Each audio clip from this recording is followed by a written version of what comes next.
Hi Year 10, let's have a little look at the multiple choice section of your end of year exam first. So we'll go straight to question 1. So 1 mark for each multiple choice question. The times for 10 swings of a pendulum are measured, and you've got a table where you've taken 3 measurements and each time you've found the time it takes for 10 swings. What is the average time for 1 swing? So the first thing we need to do is find the average time for 10 by adding them all up and dividing by 3, and that works out to be 10.28. That's the average for 10 though, so we then need to divide that number by 10 to find the average time for 1 swing, and 10.28 divided by 10 is 1.028, so then that's why you choose A for the first question. So in question 2, a stone is placed on a balance as shown. So the display is in grams, so that's the mass. So immediately we can choose either A or B. Weight is found by taking the mass of an object and multiplying it by g, acceleration due to gravity, g is 10. But remember that the mass needs to be in kilograms for this to work. Now we know that there are 1,000 grams in a kilogram. So we have to divide by 1,000 to get to kilograms. So 120 grams is 0.12 kilograms. So then we have weight is mass times gravity, which means we've got 0.12 kilograms times 10 gets us 1.2 newtons for question 2.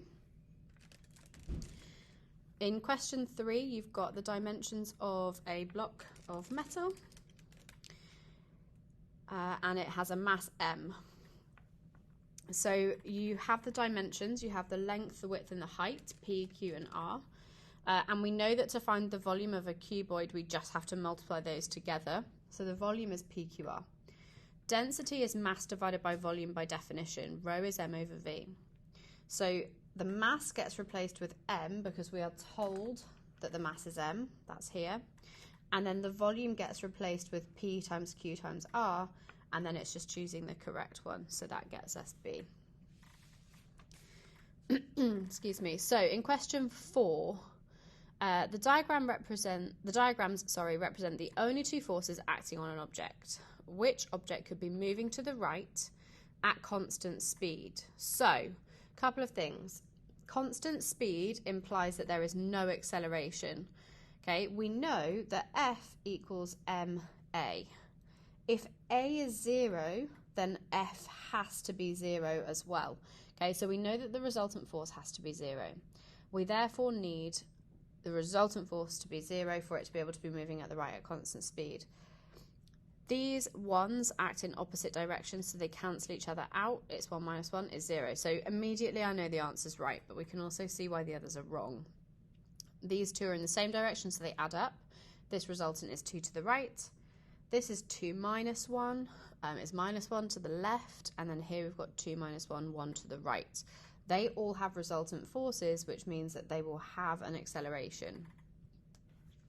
So in question 5, the diagram shows a uniform rod with its midpoint on a pivot.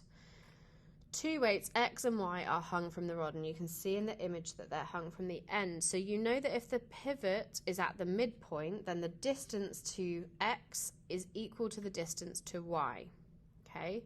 The rod is in equilibrium, means that the clockwise moments have to add up to the anti-clockwise moments. Now clockwise, we've got Y pulling down at this distance D2, turning it clockwise, and X pulling down at a distance D1 that is anti-clockwise.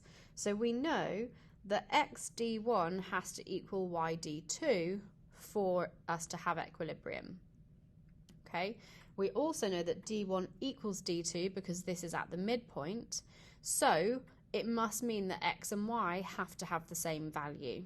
Okay, so A is wrong. There cannot be a resultant turning effect if we are in equilibrium, because equilibrium means we are not moving, we are not turning, so B is wrong. The rod does not have a centre of mass is also incorrect because every object with mass has a centre of mass that we can find. Okay, the resultant force on the rod is 0. That is a rule for equilibrium, and we can just remember that. In question 6, Brakes are used to slow down a moving car. Into which form of energy is most of the kinetic energy converted as the car slows down? Okay, so when you apply the brakes, you apply brake pads. There has to be contact so that there's friction to slow the axle down, and therefore friction, we know, causes heat to be given off, and the type of energy that we know we have there must be thermal energy then. Okay, in question 7, what is a disadvantage of nuclear fission as a source of energy? Well, yeah, nuclear power stations are very expensive to build, so that is an immediate disadvantage, so you can just choose that. But if you are unsure, you can do process of elimination. The second statement was nuclear power stations are unreliable. That's not true. They are very reliable. If we have our nuclear power source, so uranium, and we've got a nuclear power station, we can get energy at any point in time that we would like. We just have to run the power station. They do not provide small quantities of energy. Nuclear power is very powerful. We get lots of energy released in a nuclear reaction. And nuclear power stations release large quantities of carbon dioxide into the atmosphere. No, that's what happens when we burn fossil fuels. Nuclear power is not a fossil fuel. So we do get radioactive waste that we need to deal with, but we are not releasing greenhouse gases into the atmosphere for question 7. So that gives us answer A. So in question 8, it says the statements describe what happens when the power of a machine is increased. So I've immediately stated the power equation to myself. So you can see that writing things down, even though it's a multiple choice paper, is still very helpful. Power is work done over time taken, or energy transferred over time. Okay, and we know that the power has increased. So we know that the total number from these two variables has to mean that the power increases. We know that if we increase the number on the numerator, we increase the whole value. Okay, so if you look, if we go from 1 over 2 to 2 over 2, we have got to a bigger number. 2 over 2 is bigger. So if we increase the work done, this whole fraction becomes bigger, and therefore the power becomes bigger. With time taken, it's on the denominator, so it's on the bottom of the fraction. If we make the bottom number bigger, so we go from 2 to 4, for example, we've actually got a smaller number overall. A quarter is smaller than a half. So by making the bottom number get bigger, the whole thing has got smaller. So the work done in a given time decreases. So the bottom number has got smaller, makes the whole thing bigger, makes the power increase. Okay. The work done in a given time increases. The time taken to do a given quantity of work decreases, and the time taken to do a given quantity of work increases. You've got a series of options, and what we are looking for is for the work done, so the top number, to get bigger for the power to go up. So that means we choose 2 rather than 1. And we need the time taken to go down, so we need 3 rather than 4, and that gives us 2 and 3 are correct. Okay, in number 9, which quantities, in addition to the acceleration of freefall g, affect the pressure at the bottom of a pond of water? Okay, so immediately I'm writing my pressure equations. I've got force over area, or I've got rho gh. Okay, so the density of the water and the depth are found in this equation, so they affect the pressure. G is already listed. Okay, we know that the surface area of the pond doesn't actually matter because pressure is force per unit area. Now, if I were to draw the pond, okay, the atmosphere is causing pressure because air molecules collide with the surface and push down. Okay, if I change the area, all it is I have less air molecules able to do those collisions, but the amount of force in a set amount of area has stayed the same. So it doesn't matter that the surface area has changed, because that actually just means that there's going to be less air available to collide and therefore less force overall, and so the ratio of force to area stays the same. Okay, so therefore you just need the density and the depth. In question 10, which row correctly describes the arrangement and the motion of particles in a solid? This is just one that you need to know. They are tightly packed. They can't move, but they can vibrate in their fixed position. Pick D. In question 11 then, in the diagram, each box represents a state of matter and each arrow represents a change of state. Which row correctly identifies the changes of state? So I tend to still annotate my diagrams because it's very easy to trip up and just pick the wrong one by accident. So I know that to go from solid to liquid, I'm melting. From liquid to gas, I'm either evaporating or boiling. To go back from a gas to a liquid, I'm condensing. And from liquid to solid, I'm freezing. And then it's just a case of matching up the aligning ones. So P needs to be freezing, and that eliminates B and D. And then you just keep going until you've chosen the right one. If you try and do it in your head so that you just pick the right row, it's very easy to have your eyes muddle up what you're reading, so just be super careful there. Okay, let me zoom out a little bit. In question 12, the diagram shows speed time graphs for 4 different bodies moving for 6 seconds. Which body travelled the least distance? Okay, well, first things first, we need an equation for distance. It is speed multiplied by time. Okay, speed is my y value and time is my x value. So I'm doing y multiplied by x. And remember that if we've got a shape where this is y and this is x, then that multiplication is going to be the area of the shape. So the area under a speed time graph is distance. Okay, we've been through this. So then it's just a case of judging it. I've calculated them all for you. So you've got 6 multiplied by 8, but you have to half it because it's only the area under the line, is 24 metres. Here I've split it into 2 sections. So we've got 4 multiplied by 8, half that, plus 4 to 6 is 2, multiplied by 4, half that, gives me this sum, and that gets me 20 metres. These two are more straightforward because they're rectangles. We've got 6 times 8, and then we've got 2 rectangles in total. So I split them up to find the total.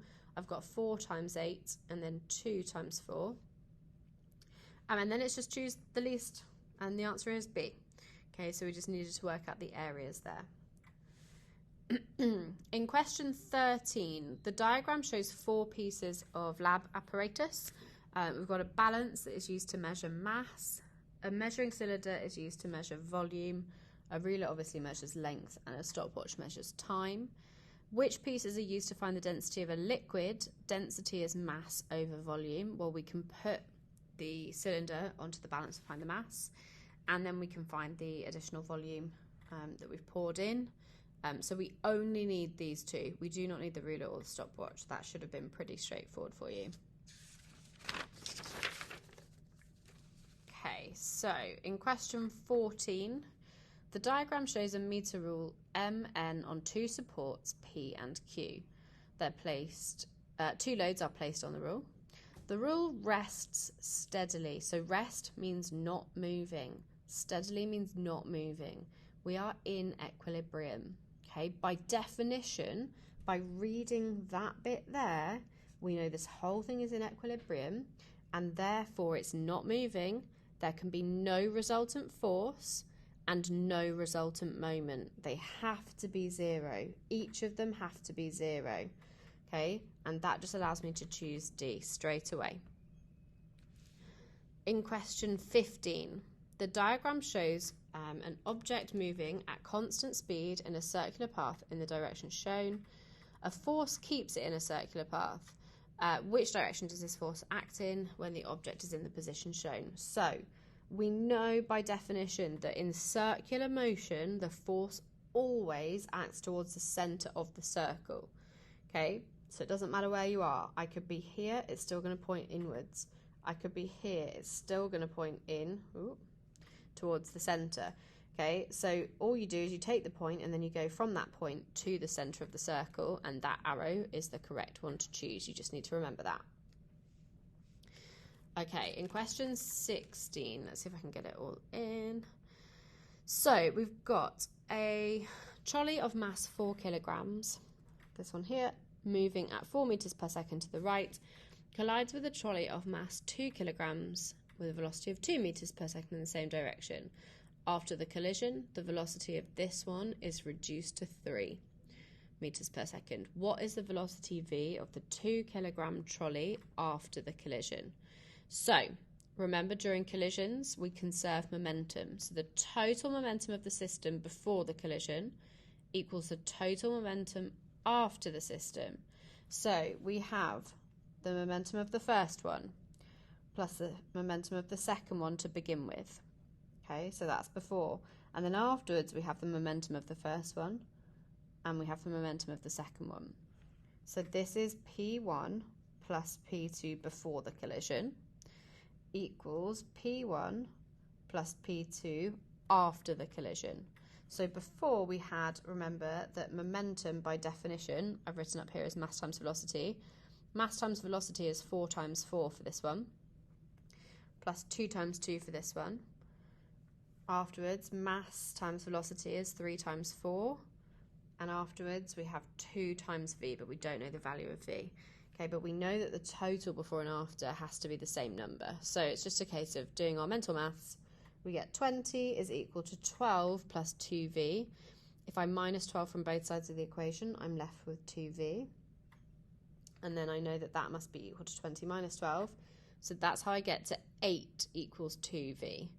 And then I just divide both sides by 2 to get v by itself, and that leaves me with 4 meters per second. So that was 16. Okay, in question 17, an object falls towards the Earth's surface. What happens to the GPE and to the KE of the object? So you might as well start with writing your equations down so you can think about them. GPE is mgh, KE is a half mv squared.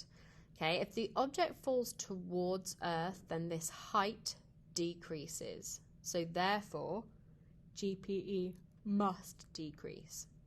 Okay, we know that as things fall towards Earth, they accelerate, which means that the velocity increases. And so if the velocity increases in this equation, this whole number gets bigger and the KE also increases. Okay, so we've got decreases and increases.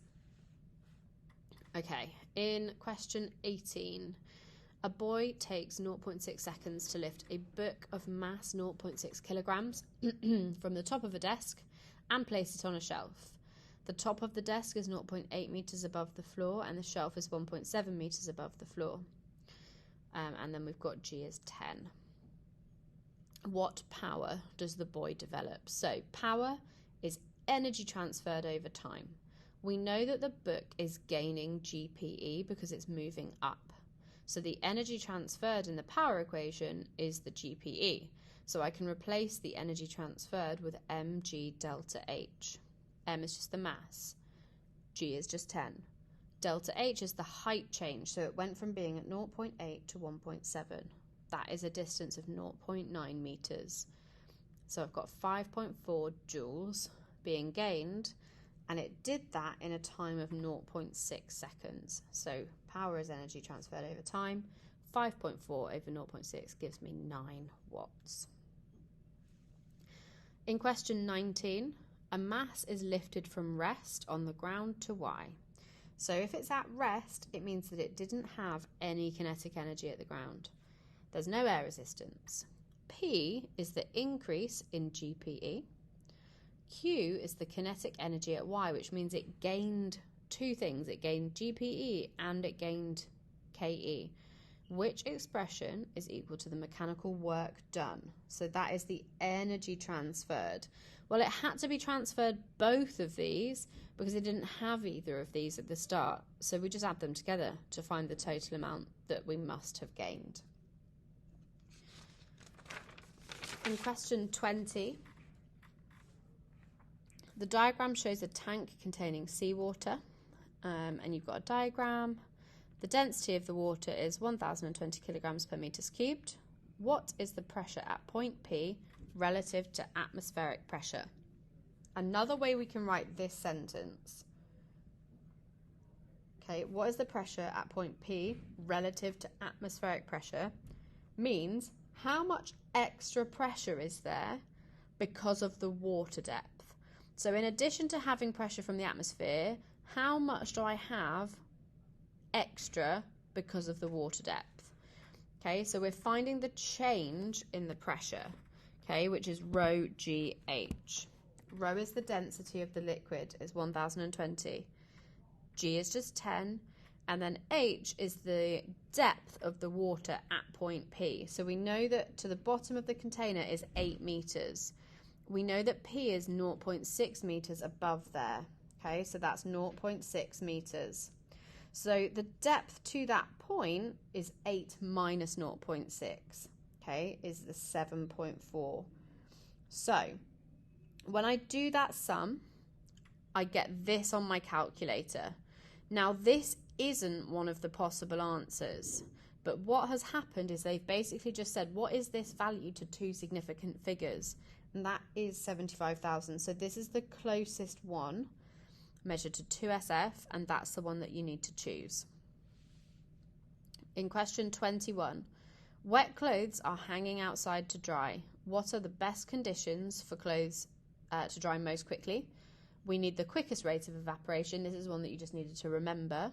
We want wind speed to be high so that we move the saturated air with lots of water vapour already there away, so we allow more space for further water vapour to enter. And we need the temperature to be higher so that more particles on average have enough kinetic energy to escape as a gas. In 22, a speed time graph is used to describe the motion of an object.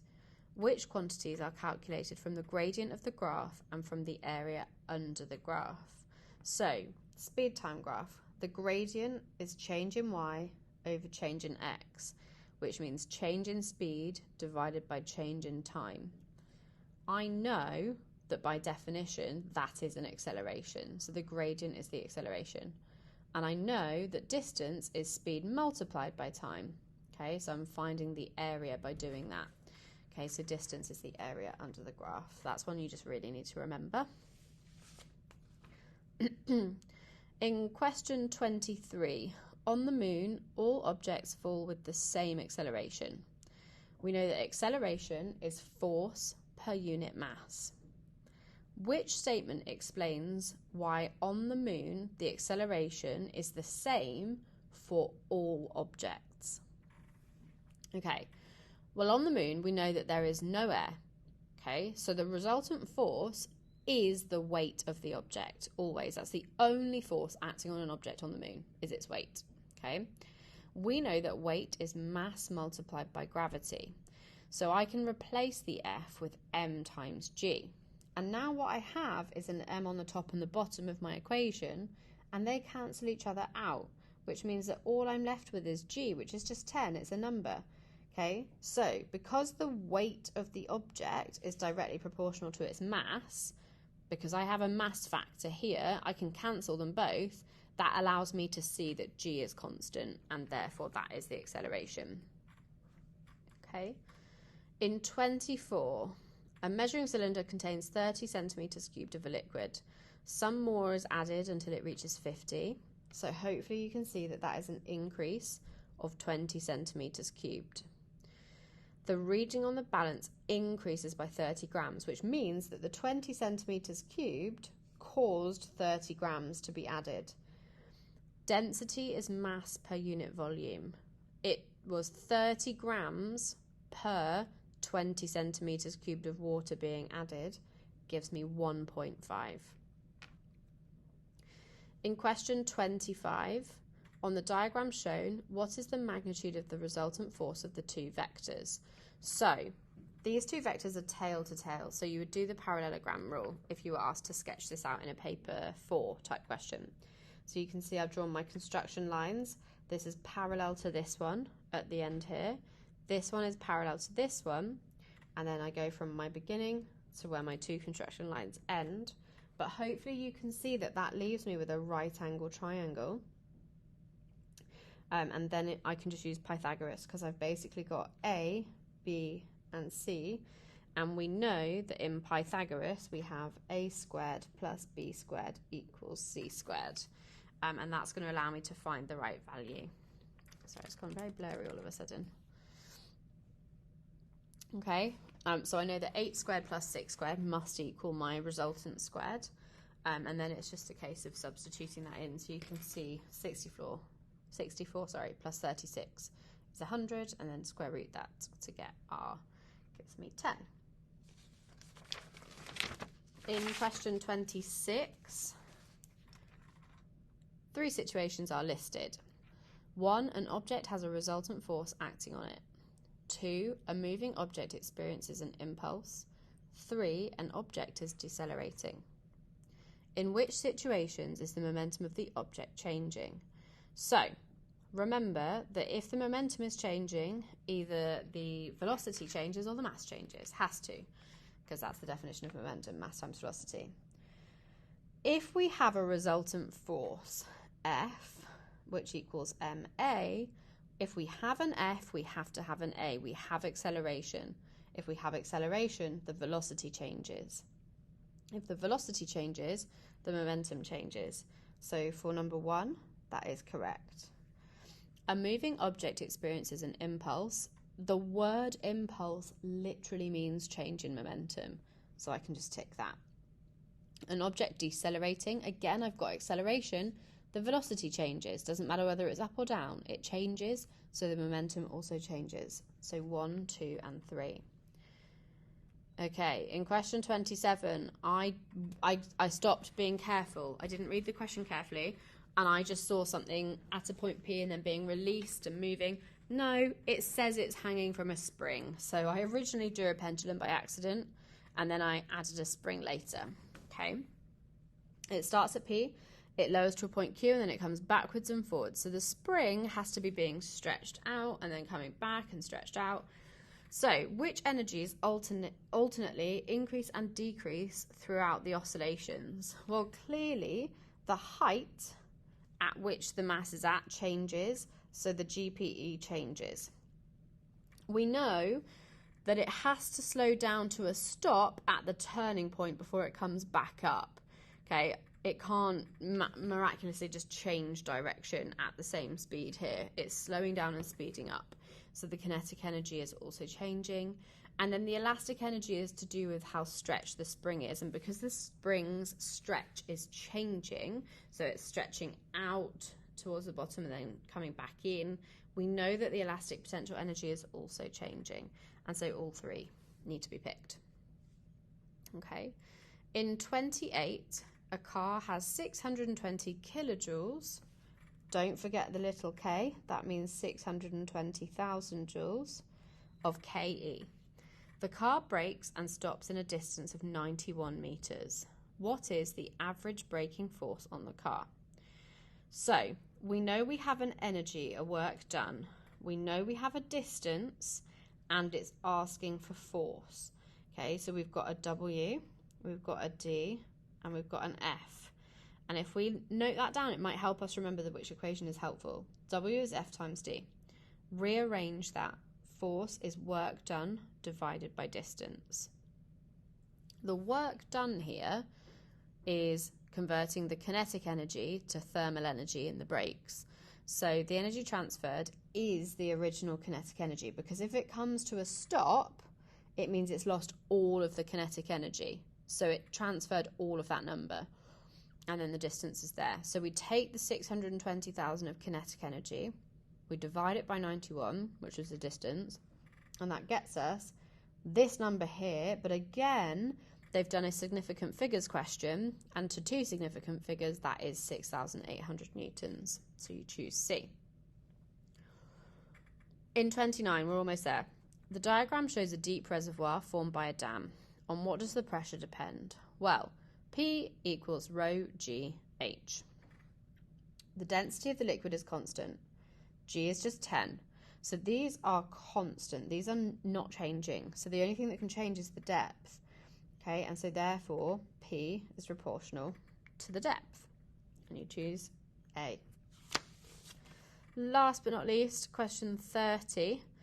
A sealed rigid container has a fixed volume. The container is filled with air. The container is placed in a freezer cabinet, and the temperature of the air in the container decreases. Okay, we know that temperature is a measure of the average kinetic energy of all of the particles. And so if the temperature goes down, the average kinetic energy of the particles also goes down, which means that their speed decreases. Okay? So we know that the gas speed of the gas particles changes and drops because the temperature has dropped. So we can automatically choose B or D. For the average distance between the air particles, this could be a bit tricky. You could assume it means decrease. But what's really important is that there are no bonds of attraction in a gas. Okay, so all of the particles are completely free to move. They are independent of one another. They are always free to take up the space of the container, and they will do so. Okay, there's nothing holding them together. So it doesn't matter that they're moving more slowly. Where they are physically found on average is not going to change. And so therefore the average distance does not change. And therefore we choose D.